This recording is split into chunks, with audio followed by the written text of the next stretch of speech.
One of the things that we're invested in, and we know based on our research that grandparents are interested in, is sharing their family narratives. The importance of family stories. Here's what I found.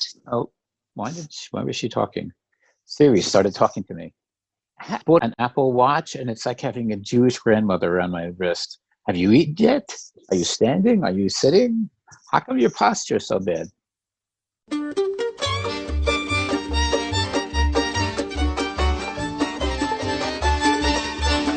This is the Book of Life. I'm Heidi Rabinowitz. Today's episode is all about grandparents. We will hear from David Raphael, co-founder of the Jewish Grandparents Network, and we'll enjoy the audiobook Bubbes and Zaides, written and voiced by Anne-Marie Asner, along with the famous actor Ed Asner as Zaides. You may remember Anne-Marie from our December 2019 episode when she told us about her Yiddish-inspired picture book series, Matzo Ball Books. Before we dive into the episode, let's hear Anne-Marie's suggestion for boosting Black voices. Hi, this is Anne-Marie Asner, author of Bubbes and Zaides, the latest book in the Matzo Ball Books series of Yiddish-inspired picture books. I identify as an Ashkenazic Jewish woman. I'll be joining you on the podcast to talk about My Own Voices book, which centers around Caucasian Yiddishkeit characters like Nashi Boy and Schmutzy Girl. But I would also like to boost Black female voices. A personal favorite is Beloved by Toni Morrison, which gives a window into the Black female experience in pre- and post-Civil War America, and is a true literary treasure to read. Hope you enjoy both this podcast and Beloved.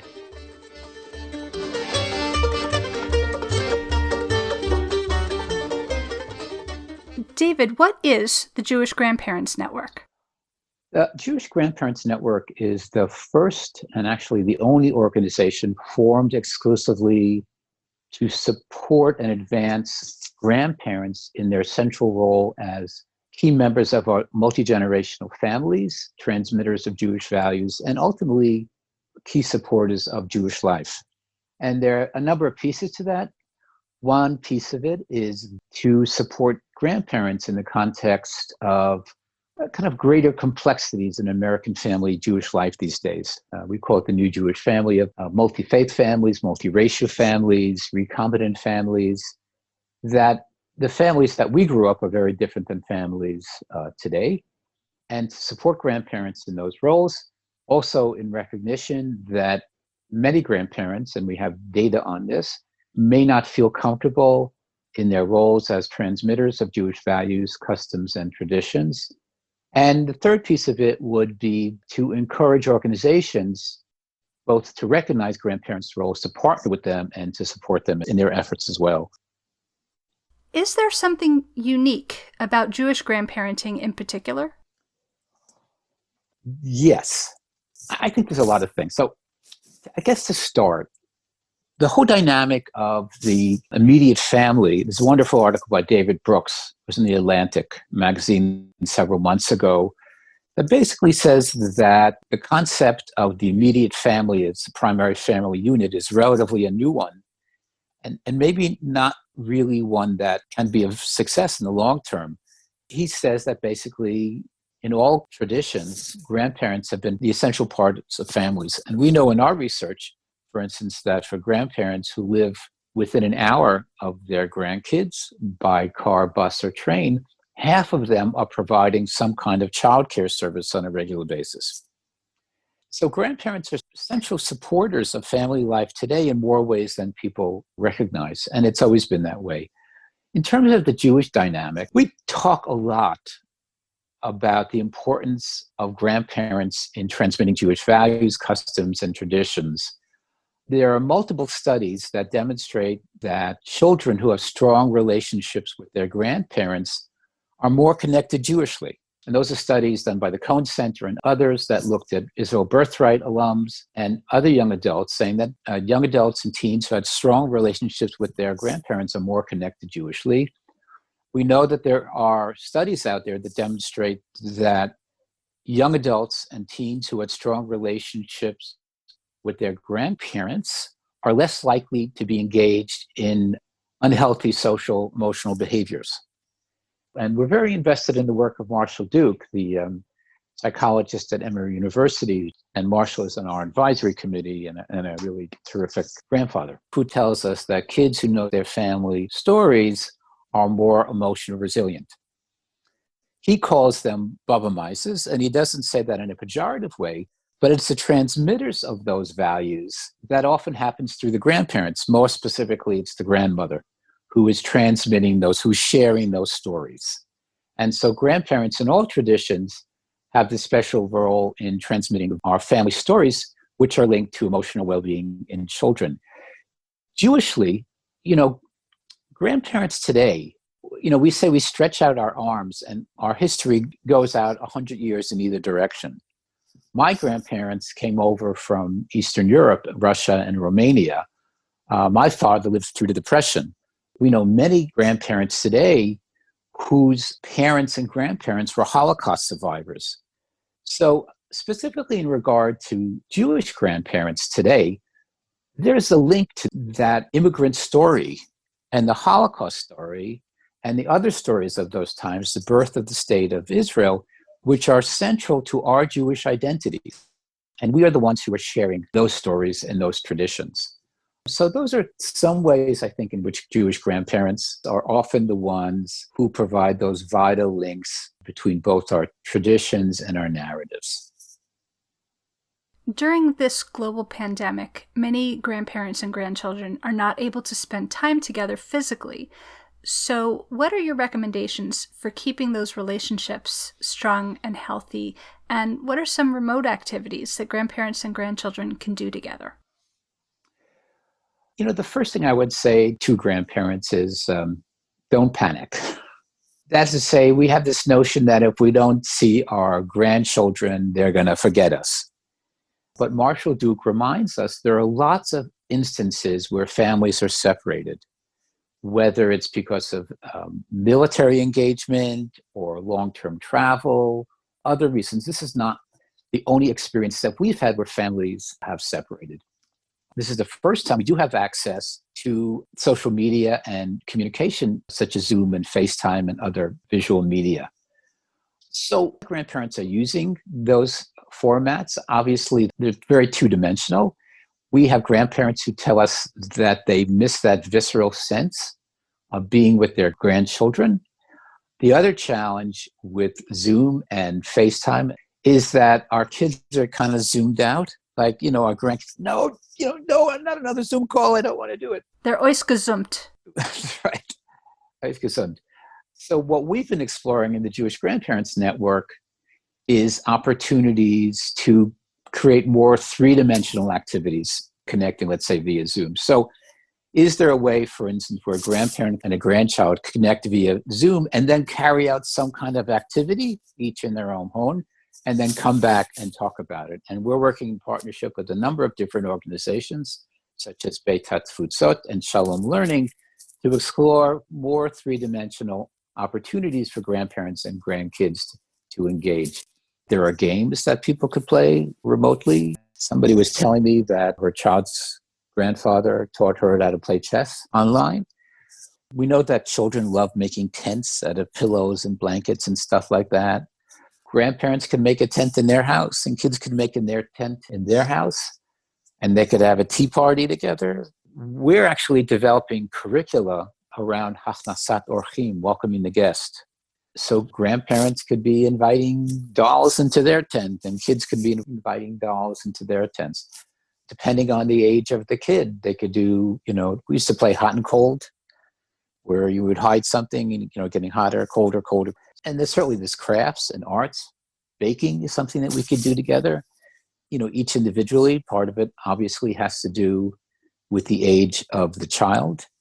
I think grandparents should be thinking about what they can do to give the parents a break, depending on the age of the child, whether it's reading a book or playing a game or building models with Legos, whatever it is, something that they could do that would interest their grandchild so the parent could have a little time to themselves to do work or to lie down or eat lunch have a snack, have some coffee, and just give them a break. Recognizing that the important role of the grandparents here is not only to engage with the grandchildren, but also to be supportive of the parents. There's a lot of dynamics we hear when it comes to the COVID-19 pandemic. One of the things we hear a lot is grandparents are telling us our children are now protecting us. And we're the ones who are feeling vulnerable because we're over 60 or 65. And so that change in relationship between grandparents and their adult children is really important. In terms of other advice, I just think each grandparent has to determine what they feel safe about and what they're not prepared to do. And I also feel like they need to trust their children. I miss my granddaughter dearly, but my daughter's not ready to get into the car and travel for 10 hours to be here because she has to stop along the way. So I think everybody's got to work in partnership with their children to find a level of reconnecting in a way that they're comfortable with. And you really have to, like you do a lot as grandparents, take your signals from your kids. Tell us about your own experience as a Jewish grandfather. So I have one granddaughter. Her name is Bina. She's extraordinary. She's turning 3 in August. She's a hoot. We haven't seen her since this all started. We're in Atlanta. And so we had made it our business to make sure either my wife and I saw her at least once a month. We would travel to Baltimore. Now, I want to say we talk to her via Zoom like every other day, give or take. And sometimes we'll be on the phone for 5 minutes, and sometimes we'll be on the phone for 2 hours because my daughter and my son-in-law need a break. They're both just exhausted. And so, we'll do the Bubbes Zaides show for 2 hours and entertain her, just try to stay in there it's not so easy on Zoom. But because my granddaughter is so young, she's transitioned very, very smoothly. It's the same kind of joy that we both feel that we get on Zoom or FaceTime as we do when we're in person. Obviously, it's not the same, but it is possible to maintain those connections. We like to read her books online. We'll get out a book and we'll point the phone at it. It's low tech, but, we do that. Do you have any favorite Jewish children's books that you want to shout out? All my favorite Jewish children's books are pretty old because they're the ones I read to my children. There's one that I love that's really timely from PJ Library. It was originally called Tea with Grandpa, and now it's Tea with Zaides.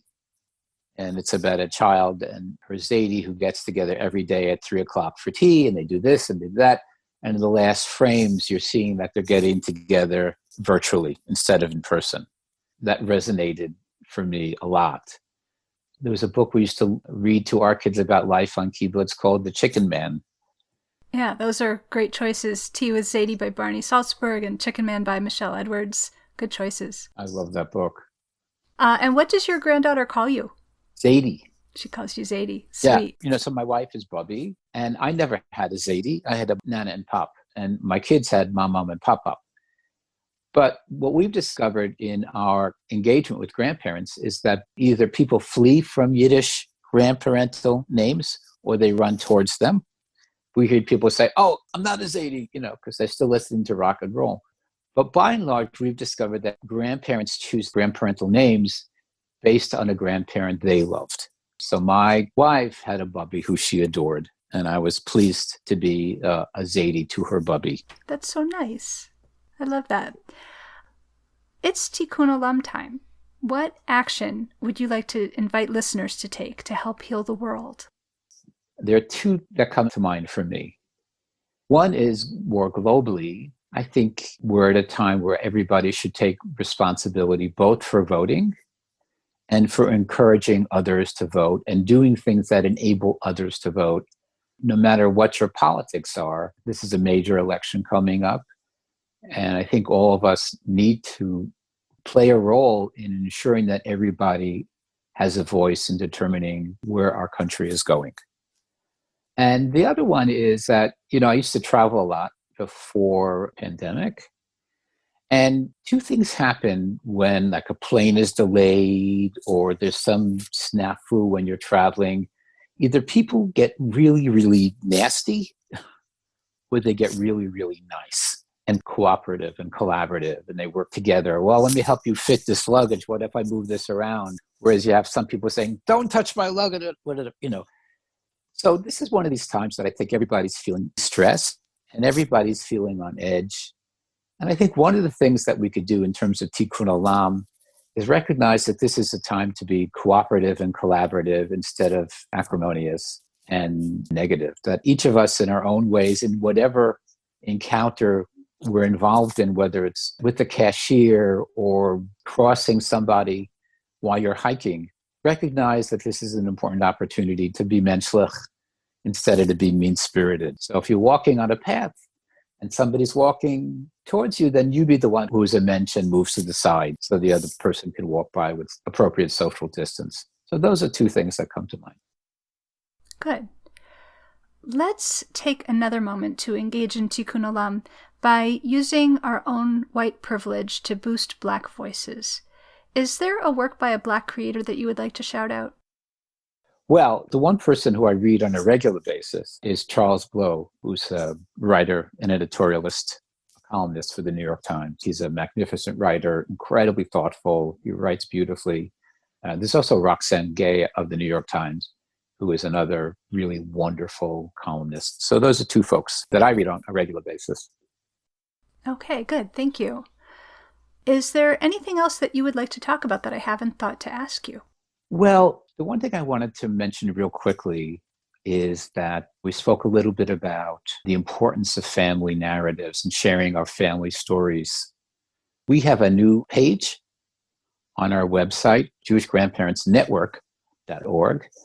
And there's a page called Pop-Up Stories, and we're encouraging people to share their family stories. So for your listeners, if you have a wonderful story of a grandparent or an aunt and uncle who were important influences in your life, or a specific story that kind of changed things or framed your way of thinking, we'd love you to submit it.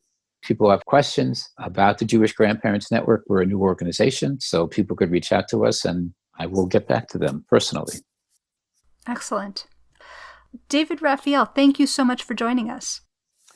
Well, thank you. This has been a great pleasure and a delight. And I just love the important focus of your organization on books, engaging people in reading. So thank you. Bubbes and Zaides by Anne-Marie Asner. Bubbes and Zaides are so proud of their grandkids and often quell and praise each of their greatest qualities. Klutzy boy really is so helpful, said Zaide. Our schmutzy girl, I've never seen such enthusiasm, added Bubbes. Zaide responded, Nashi boy sure is appreciative. Bubbes exclaimed, We can always count on Schliffy girl to do what she thinks is best. I'm so glad they're coming over today, gushed Zaide. The house is stocked and ready, beamed Bubbes. With heartfelt love, the kids burst in to hug and greet their grandparents. Hi, Bubbes! Hi, Zaide! They cheered before heading off to their favorite parts of the house. In the backyard, Zaide pitches several balls to Klutzy Boy until, crash! Klutzy Boy hits the ball straight through the window. Oops! I'll get the broom, said Klutzy Boy, ready to put right his latest clumsiness. That's my Klutzy boy, so helpful, quelled Zaide. Helpful, said Klutzy Boy, stunned. Bubbes checks in on Schmutzy Girl, who has mounted a massive mural on the wall. How do you like my art project, Bubbes? asked Schmutzy Girl, covered with paint and glue. I love your excitement, Schmutzy Girl, said Bubbes, leaving behind a bucket and a sponge. She'll need more than soap and water for cleanup, Fetchy Boy grumbled to himself. In the kitchen, Nashi Boy exclaimed between mouthfuls, This food is delicious! World's best nosh! And best nosher, so appreciative, said Zaide. He'll eat anything, muttered Fetchy Boy. Retiring to the living room for a break, Bubbes and Zaide nearly stumble on Schliffy Girl, fast asleep on the floor. Schliffy Girl certainly is independent, said Bubbes, taking a seat on the couch. Fetchy Boy complained. All she does is sleep. Would you like to join us, Fetchy Boy? said Zaide, settling in next to Bubbes. Fetchy Boy paces infuriated. I don't get it. Klutzy Boy is super clumsy, yet you see him as helpful when he's tidies his latest breakage. Schmutzy Girl is head to toe messy, yet you see her as excited. Noshy Boy eats non-stop, yet you see him as appreciative. And Schluffy Girl sleeps anywhere, yet you see her as independent.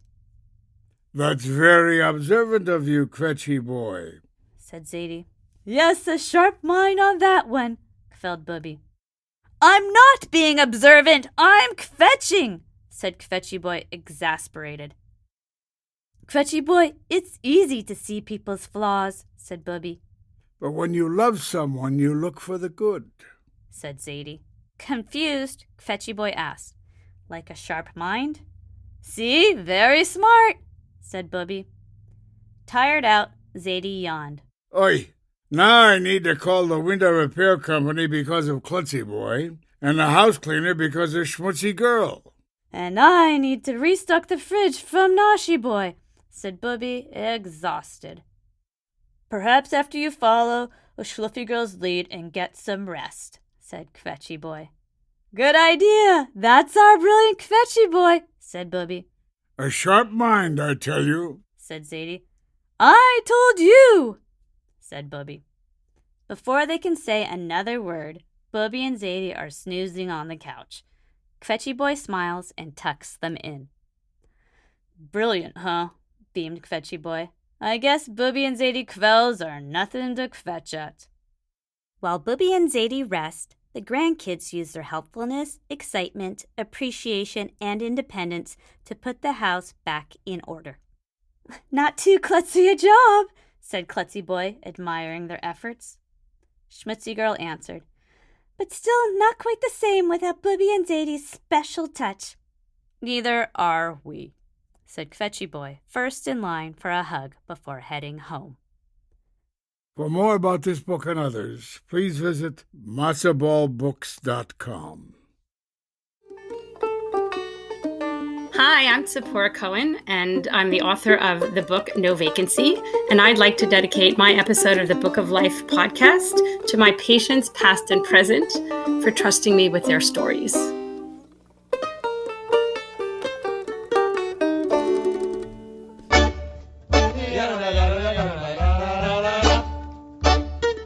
Don't be a stranger. Say hi to Heidi at 561-206-2473 or bookoflifepodcast@gmail.com. Check out our Book of Life Podcast Facebook page or our Facebook discussion group, Jewish Kidlit Mavens. We are occasionally on Twitter too, at Book of Life Pod. Want to read the books featured on the show? Buy them through bookshop.org/shop/bookoflife to support the podcast and independent bookstores at the same time. You can also help us out by becoming a monthly supporter through Patreon or making a one-time donation to our home library, the Feldman Children's Library at Congregation B'nai Israel of Boca Raton, Florida. You'll find links for all of that and more at bookoflifepodcast.com. Our background music is provided by the Freelock Makers Klezmer String Band. Thanks for listening and happy reading.